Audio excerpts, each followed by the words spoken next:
हिम्मतपुर नाम का एक गांव था जहां सुषमा अपने बेटे और बहू के साथ रहा करती थी। सुषमा घर से बच्चों को ट्यूशन पढ़ाने का काम किया करती थी। सुषमा को बच्चों को पढ़ाना बहुत अच्छा लगता था। बच्चों, तो बताओ पढ़ाई कैसी चल रही है आप लोगों की? अच्छी चल रही है मैडम जी, मगर आजकल पैरों में बहुत दर्द रहता है। मैं समझती हूँ बेटा, मगर पढ़ाई करना भी काफी जरूरी है। तो हर दिन चाहे परिश्रम ही क्यों ना करनी पड़े, स्कूल हर रोज जाना चाहिए। समझ गए सब? हाँ मैडम जी। गांव में ना ही ट्रेन की सुविधा थी और ना ही बस की। सड़कों की हालत भी काफी खराब थी। लोग बैलगाड़ी का इस्तेमाल करके एक जगह से दूसरी जगह पर जाया करते थे। सुषमा का बेटा राहुल हलवाई के पास काम किया करता था। एक दिन राहुल थककर घर आया और अपनी पत्नी से कहने लगा, ये तो हर दिन का हो गया है। सुबह उठो और हर दिन पैदल चल के अपने काम पर जाओ, फिर काम खत्म होते ही वापस इतनी दूर तक चलकर घर आओ। मुझसे अब और नहीं होता ये सब। इस गांव में कुछ बचा ही नहीं है, ना ही रेलगाड़ी की सुविधा, ना ही रिक्शा की। इससे अच्छा तो हम दोनों मेरे मायके चलते हैं, वहाँ पर सारी सुविधाएं हैं। तुम बात तो सही कह रही हो, लेकिन मम्मी को इस गांव से काफी लगाव है। वो आने से मना कर देंगी। मम्मी नहीं आएंगी तो हम खुद ही चले जाएंगे। आखिर कब तक उनकी वजह से हम भी इसी गांव में सड़ते रहेंगे? ठीक है, मैं माँ से पूछ कर देखता हूँ। अगर वो आने से मना करती हैं, तो हम दोनों ही इस गांव को छोड़कर चले जाएंगे।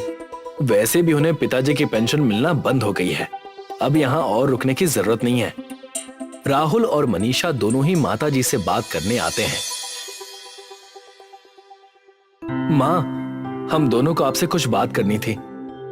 बोलो बेटा, क्या बात करनी है?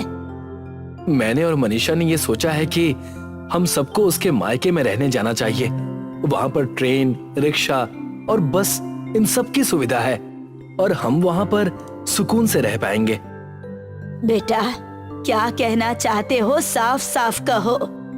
हम चाहते हैं कि आप भी हमारे साथ चलिए। बेटा, मैं तुमसे पहले भी कह चुकी हूँ, मैं ये गांव छोड़कर कहीं नहीं जाऊंगी।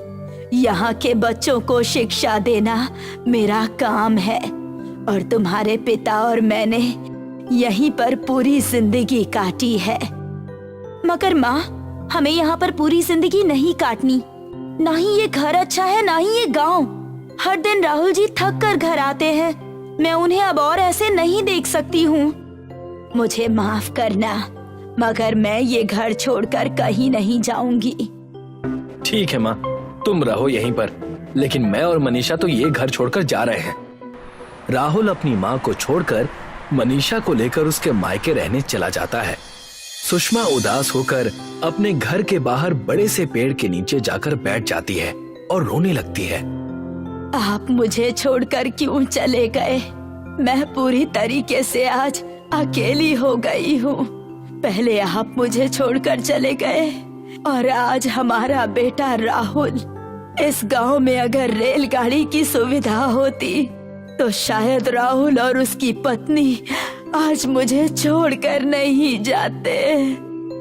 सुषमा अपने पति और बच्चों को याद करके उस पेड़ के नीचे रो रही थी कि तभी आसमान में एक जादूगरनी अपने झाड़ू पर उड़ते हुए पेड़ के ऊपर से गुजर रही थी। वाह, आज तो आसमान बड़ा ही साफ है। ऐसे आसमान में उड़ने का मजा ही कुछ और है। तभी जादूगरनी को सुषमा के रोने की आवाज आती है। अरे, इतने अच्छे मौसम में ये रोने की आवाज किसकी है? जादूगरनी सुषमा को रोते देख उसके पास आती है। क्या हुआ माँ जी, आप रो क्यों रही हैं? मुझे बताइए, शायद मैं आपकी कुछ मदद कर सकूं। जी, आप कौन हैं? मैं एक अच्छी जादूगरनी हूँ, जादुईपुर से। आप बताइए माँ जी, आप रो क्यों रही हैं? गांव में अच्छी सुविधा न होने के कारण आज मेरा बेटा राहुल अपनी पत्नी के मायके में रहने चला गया। अगर इस गांव में रेलगाड़ी की सुविधा होती तो शायद आज मुझे मेरा बेटा छोड़कर ना जाता और गांव के बच्चे भी स्कूल टाइम पर पहुंच जाते बिना किसी कठिनाई के। ये लीजिए, इस बक्से में जादुईपुर की मिट्टी से बनी चिकनी मिट्टी है जिसे शहर में क्ले भी कहा जाता है। ये कोई ऐसा वैसा क्ले नहीं है। इससे आप जो बनाएंगी वो खुद ब खुद अपना आकार लेकर ठीक वैसा ही काम करेगा जैसे एक असली वस्तु काम करती है। लेकिन ध्यान रहे, अगर ये गलत हाथों में पड़ गया तो उस व्यक्ति का हाल बुरा भी हो सकता है। जादूगरनी जी, आपका बहुत बहुत शुक्रिया एक बूढ़ी औरत की मदद करने के लिए। शुक्रिया। कोई बात नहीं, ये तो मेरा फर्ज था माँ जी। इतना कहकर जादूगरनी अपने रास्ते निकल जाती है और सुषमा उस क्ले के बक्से को घर ले आती है। अगले ही दिन सुबह उठकर वो उसी पेड़ के नीचे आकर उस क्ले से एक छोटी ट्रेन बनाती है। जैसे ही ट्रेन पूरी होती है वो ट्रेन अपने आकार में बड़ी हो जाती है और सारे गांव के लोग वहां आकर उस ट्रेन को देखने लगते हैं और प्रधान भी वहां पहुंचते हैं। ये ट्रेन तो बड़ी अनोखी दिख रही है, लेकिन ये चलती भी है या नहीं? खुद ही इसमें बैठकर देख लीजिए प्रधान जी।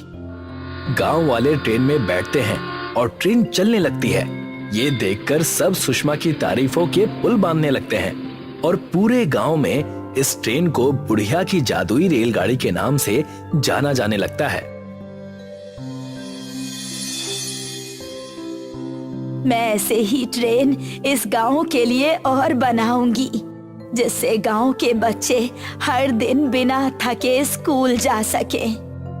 सुषमा ऐसे ही काफी सारी ट्रेन बनाती है और गांव में ये ट्रेन पूरी तरह से लोगों के लिए मुफ्त होती है। इस जादुई ट्रेन के कारण गांव की प्रगति काफी तेजी से होने लगती है और ये बात मनीषा के मायके तक पहुंच जाती है। अरे सुनते हो, मैंने सुना है वहाँ हिम्मतपुर में माँ जी ने एक जादुई रेलगाड़ी बनाई है जिससे गांव काफी तेजी से तरक्की कर रहा है। सुना तो मैंने भी है भाग्यवान, और सुना तो ये भी है कि सभी रेलगाड़ियों की सुविधा माँ ने बिल्कुल मुफ्त रखी है। माँ जी चाहती तो बहुत पैसे कमा सकती थी, लेकिन फिर भी उन्होंने ये रेलगाड़ी मुफ्त कर रखी है। लगता है अब हमारे गांव जाने का समय हो गया है। राहुल और मनीषा दोनों ही अपने गांव हिम्मतपुर वापस आ जाते हैं। राहुल अपनी माँ से मिलकर कहता है, कैसी हो माँ? मैं ठीक हूँ बेटा, तुम और मनीषा कैसे हो? हम भी ठीक है माँ जी। हमने सुना है कि आपने इस गांव में जादुई रेलगाड़ी की शुरुआत की है और वो भी मुफ्त में। हाँ बेटा, ये रेलगाड़ी मुफ्त है, इसीलिए ही आज बच्चे स्कूल जा पा रहे हैं और गांव की तरक्की भी तेजी से हो रही है। हमने इस गांव का ठेका थोड़ी ले रखा है माँ, आप निश्चिंत रहिए। अब मैं आ गया हूँ ना, अब सारी चीजें मैं संभाल लूंगा। अगले ही दिन राहुल सुबह जल्दी उठकर रेलगाड़ी के पास जाता है और सबसे कहने लगता है, आज से ये रेलगाड़ी इस्तेमाल करने के लिए आप सभी को टिकट लेना होगा। जो टिकट नहीं लेगा वो ट्रेन की सवारी नहीं कर पाएगा। उसी वक्त गांव के प्रधान वहां पहुंचते हैं। लेकिन राहुल, तुम्हें तो ये गांव का हाल पता ही है, इसी कारण तुम्हारी माताजी ने इस ट्रेन की सुविधा को मुफ्त किया था। हाँ मैं जानता हूँ, मगर अब मैं आ गया हूँ। अगर इस रेलगाड़ी में बैठना है तो टिकट तो लेनी पड़ेगी। और दूसरी बात ये प्रधान जी कि हम लोगों ने इस गांव का ठेका नहीं ले रखा है जो मुफ्त में रेलगाड़ी की सुविधा देते रहे। सभी गांव के लोग टिकट लेकर ट्रेन में सफर करने लगते हैं। और एक दिन मनीषा राहुल से कहती है, अभी तो हम बहुत धनवान हो गए हैं, लेकिन हमारा घर अभी भी बहुत छोटा है और मुझे पता है कि माँ जी ने ये जादुई रेलगाड़ी कैसे बनाई है। उनके कमरे में एक बक्सा रखा है जिसमें क्ले है और वो क्ले मायावी है। उस क्ले से तुम जो भी बनाओगे वो चीज असली बन जाएगी। अगर ऐसा है तो उस क्ले से हम एक बंगला बना लेंगे और उसी बंगले में रहेंगे। जी, वही तो मैं भी सोच रही थी। आज जैसे ही माँ जी सोएंगी तभी मैं उस बक्से से थोड़ा सा क्ले लेकर आ जाऊंगी। जैसे ही रात होती है वैसे ही मनीषा सुषमा के कमरे में जाकर उस बक्से में से थोड़ा क्ले ले लेती है और अगली सुबह राहुल और मनीषा एक खुले मैदान में जाते हैं और वहां पर राहुल क्ले से एक बंगला बनाता है, मगर बंगले में दरवाजा बनाना भूल जाता है और वैसे ही क्ले वाला बंगला असली बंगले में बदल जाता है और दोनों ही बंगले में कैद हो जाते हैं। अरे ये बंगला कितना बड़ा और अच्छा है। मगर मनीषा, हम ये बंगले से बाहर निकलेंगे कैसे? क्योंकि मुझे कोई दरवाजा नहीं दिख रहा है और मैं दरवाजा बनाना भूल गया था। क्या? अगर ऐसा है तो हम बाहर कैसे निकलेंगे? बाहर जाने का रास्ता जब नहीं मिलता तब दोनों ही बहुत निराश हो जाते हैं और मनीषा कहती है, ये सारी बातें हमारे साथ इसीलिए घट रही है क्योंकि हम लालच में अंधे हो गए थे। तुम सही कह रही हो भाग्यवान, मैंने जो गांव वालों के साथ किया उसी की सजा मिल रही है मुझे। उसी वक्त सुषमा बंगले के बाहर आती है। क्ले निकालकर एक दरवाजा बनाकर बंगले पर लगा देती है और अंदर चली जाती है। और जब राहुल और मनीषा सुषमा को देखते हैं तो उनकी आंखों से आंसू आ जाते हैं। मुझे माफ कर दो माँ, मैं लालच में अंधा हो गया था। हाँ माँ जी, हमें माफ कर दीजिए। हमने जो किया आज हमें उसकी सजा मिल गई है। कोई बात नहीं बेटा, तुम्हें अपने किए पर पछतावा है। मुझे इसकी बहुत खुशी हो रही है। मुझे तो बस इसी बात की खुशी है। शुक्रिया माँ, आप जैसा और कोई नहीं है। मैं आज ही रेलगाड़ी की टिकट बेचना बंद कर दूंगा और हमेशा आपके साथ रहूंगा। चटपटागंज नाम का एक सुनहरा गांव था। वहाँ राम खिलावन अपने परिवार के साथ खुशी खुशी रहा करता था। चटपटागंज गांव के ज्यादातर लोग दूध और कपड़ों का व्यापार किया करते थे। सब कुछ धीरे धीरे हो रहा है। आमदनी पहले से आधी गिर चुकी है। तुम हमसे चतुराई ना करो। गांव वालों को भले बेवकूफ बना लो, पर मैं अच्छे से जानता हूँ तुमने खूब पैसे बटोर रखे हैं। मुझे ताजुब इस बात से हो रहा है कि तुम इतने यकीन से कैसे कह रहे हो। राम खिलावन बेटा, तुम आ गए। वो दरअसल कुछ पैसे चाहिए थे। मैं पास के ही रिश्तेदारी में न्योता निभाने जा रहा हूँ। वो क्या है ना कि उनके यहाँ लड़की की शादी है। अब कुछ न कुछ तो हमें देना ही होगा। जी पिताजी, ये भी कोई कहने की बात है। ये लीजिए, ये कुछ पैसे हैं, आप न्योता करके आइए। राम खिलावन के पिताजी बड़ा खुश थे और वहाँ से रिश्तेदारों के पास चले गए। दूसरी ओर राम खिलावन की पत्नी रूपा देवी उनसे चिढ़ गई। जब भी पिताजी को पैसे देने होते हैं तो तुम हमेशा सरवन कुमार बन जाते हो। तुम मायके अभी कुछ ही दिन पहले तो गई थी और न्योता हटारी करना अच्छी बात होती है। क्या फायदा ऐसे इज्जत का जब घर और अनाज का कोई ठिकाना ही नहीं है। रूपा देवी की कड़वी बातें सुनकर राम खिलावन वहाँ से चला जाता है और जाकर अपने दोस्तों के पास ही के रेलवे स्थानक में उनसे मिलता है। कलवा और राम खिलावन उसी स्थान पर कोयला चुराकर बेचने का काम बरसों पहले किया करते थे। आओ राम खिलावन आओ, तुम्हारी ही तो मैं राह देख रहा था। कलवा, मैं आज तुम्हारे साथ कोयला चुराने नहीं आ सकूंगा। अरे कोयला चुराने के लिए मालगाड़ी भी तो आनी चाहिए। पिछले 2 साल से कहाँ आई है। ये रेलवे स्टेशन भी अब कबाड़ हो चुका है। अस्पताल और सारी सुविधाएं कोसों दूर हैं यहाँ से। दूध का व्यापार भी ठीक से नहीं चल रहा, न खेतों से अच्छी फसल आ रही है। पता नहीं कौन से बुरे कर्म हमारे सर पर बोझ बनकर पड़ चुके हैं। लगता है आज रूपा भाभी ने फिर से तुम्हें जला हुआ चावल खिला दिया है। नहीं कलवा भाई, मुझे खुद पर ही संदेह होने लगा है। मैं ये सब क्या कर रहा हूँ? ना परिवार खुश है और ना मैं। कलवा और राम खिलावन वहाँ बातें कर ही रहे थे कि वहाँ पर उस गांव का सरपंच एक अच्छी सी बाइक पर बैठकर उनके पास आ गया और उन्हें देखकर उनसे कहने लगा, तो दोनों चंगू मंगू यहाँ पर हैं। ये देख रहे हो, एक बिलाती गाड़ी है और इस खुशी में आज दावत है। तुम आ जाना वहाँ पर। जरूर सरपंच साहब, हम सांझ होते ही वहाँ पर आ जाएंगे और आकर सारी तैयारी कर देंगे।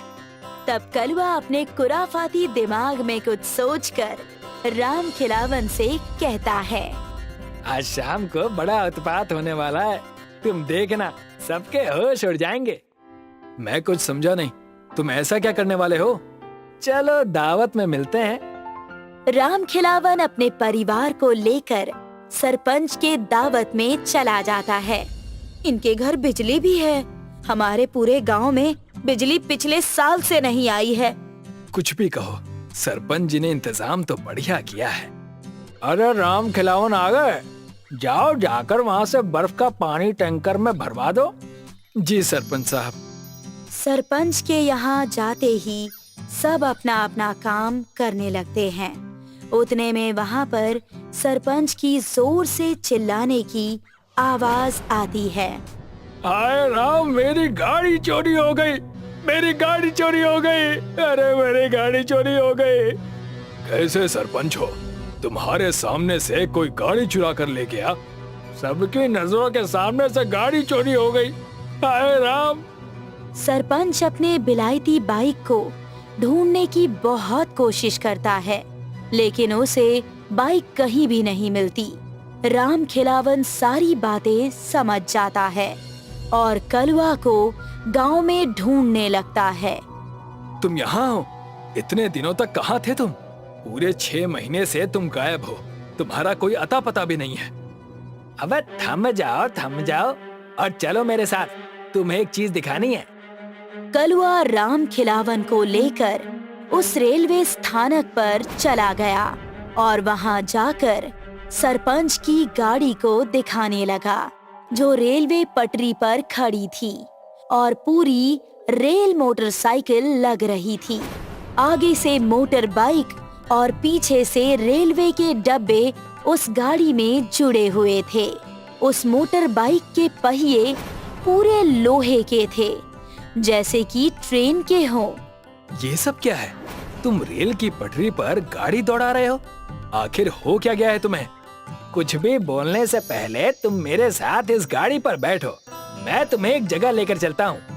ना चाहते हुए भी राम खिलावन कलवा के उस रेल मोटरसाइकिल में बैठ जाता है और कलवा उसे चलाकर कुछ दूर कई साल पुराने खंडर जैसे रेलवे स्टेशन पर लेकर जाता है और वहां जाकर देखता है कि पूरा स्टेशन मरीजों से भरा हुआ है।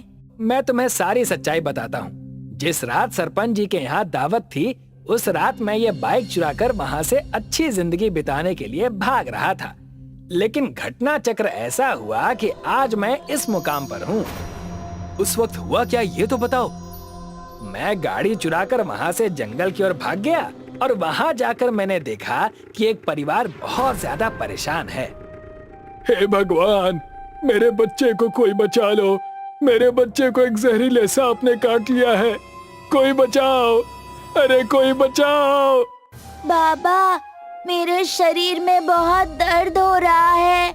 मुझे नींद आ रही है। बेटा, तुम्हें कुछ नहीं होगा, मैं तुम्हारा ध्यान रखूंगा। वो उस बूढ़े बाबा और उस बच्चे को परेशान देखकर उनके पास जाता है और उनसे कहता है, क्या हुआ बाबा जी? वो बच्चा क्यों रो रहा है? लगता है तुम्हें भगवान ने भेजा है। बच्चे को एक सांप ने काट लिया है। बच्चे की जान को खतरा है। जल्द से जल्द अस्पताल ले जाना होगा। आप फिक्र मत कीजिए, मेरे पास ये गाड़ी है ना, हम इसे जल्दी से वहाँ ले जाएंगे। हमारे पास ज्यादा समय नहीं है, इस ट्रेन की पटरी पर से ले चलो। अगर ऐसा है तो मैं इस गाड़ी का पहिया बदलकर ट्रेन का पहिया डाल दूंगा। आप बच्चे को तैयार कीजिए। कलवा उस रेलवे स्थानक पर जाता है और एक बंद पड़े मालगाड़ी से ट्रेन के पहिए निकालकर उस सरपंच के मोटरसाइकिल में लगा देता है और पीछे ट्रेन का टूटा हुआ डब्बा जोड़ देता है। कलवा उस बच्चे को अपने बनाए हुए रेल मोटरसाइकिल में बिठाकर पटरी के रास्ते से होते हुए ही वैद्य जी के पास पहुंचता है। बाबा, मुझे बहुत दर्द हो रहा है। नहीं बेटा, तुम्हें कुछ नहीं होगा। कलुआ उस बच्चे को वैद्य जी के पास सही समय पर पहुंचा देता है और वैद्य जी उसका इलाज करते हैं, जिससे कि वो बच्चा एकदम तंदुरुस्त हो जाता है। धन्यवाद बेटा, तुम भगवान के भेजे हुए चिराग हो। इस जंगल में ऐसे ही कई सारे परिवार हैं जो हर साल किसी न किसी बीमारी का शिकार हो जाते हैं। तुम ही हो जो उन्हें इन सब चीजों से बचा सकते हो। और फिर क्या, तब से लेकर अब तक मैं बस यही काम कर रहा हूँ। हर जरूरतमंद को मैं इस गाड़ी की मदद से उन्हें वैद्य जी के पास ले जाया करता हूँ। इस चीज की हमारे पिछड़े हुए गांव को बहुत जरूरत है। मुझे तुम पर गर्व हो रहा है कलुआ, तुम बड़ा ही नेकी का काम कर रहे हो। कलुआ और राम खिलावन बात कर ही रहे थे कि उनके पास वैद्य जी घबराते हुए आए और कहने लगे, कलुआ बेटा, तुम्हारे गांव के सरपंच के पिताजी की तबीयत बहुत खराब है। उन्हें हमारे स्टेशन के अस्पताल में लाना ही होगा, वरना उनकी जान को खतरा है।